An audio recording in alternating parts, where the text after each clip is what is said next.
వెన్నెల ఎంతకీ ఇంట్లో ఉన్న వాళ్ళకి కనిపించకపోవటంతో వరలక్ష్మి చాలా బాధపడుతూ ఉంటుంది. ఇంతలో వైష్ణవి, కృష్ణ వాళ్ళు అక్కడికి వచ్చి వెన్నెల ఎక్కడా కనిపించలేదు అని చెప్పేసైతే అంటూ ఉంటారు. ఆ మాటలు వినగానే అక్కడ ఉన్న వరలక్ష్మి అయితే చాలా బాధపడుతూ ఉంటుంది. ఇంతలో అక్కడ ఉన్న అజయ్ మాత్రం వెన్నెల నాకు తెలిసి ఎక్కడికో వెళ్ళిపోయి ఉంటుంది అని చెప్పేసైతే అంటూ ఉంటాడు. ఆ మాటలు వినగానే అక్కడ ఉన్న వరలక్ష్మి ఏం మాట్లాడుతున్నావు నువ్వు అజయ్ అని చెప్పేసైతే అడుగుతూ ఉంటుంది.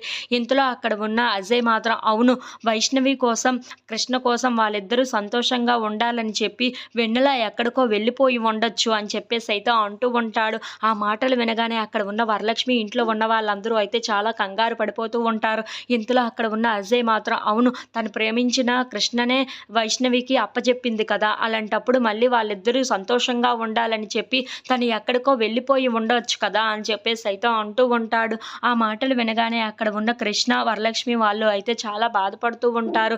ఇంతలో అక్కడ ఉన్న వరలక్ష్మి మాత్రం వెన్నెలను ఎలాగో అలా నా దగ్గరే ఉంచుకోవచ్చు అనుకున్నాను. మళ్ళీ నా కూతురు నాకు దూరం అయ్యిందే అని చెప్పేసైతే చాలా బాధపడుతూ ఉంటుంది. ఇంతలో అక్కడ ఉన్న అజయ్ మాత్రం వాళ్ళందరూ సంతోషంగా ఉండాలి, మీరందరూ సంతోషంగా ఉండాలని చెప్పి ఆ వెన్నెల సంతోషాన్నే త్యాగం చేసి ఇక్కడి నుండి వెళ్ళిపోయిందేమో అని చెప్పేసైతే అంటూ ఉంటాడు. ఆ మాటలు వినగానే అక్కడ ఉన్న కృష్ణ అయితే చాలా బాధపడుతూ ఉంటాడు.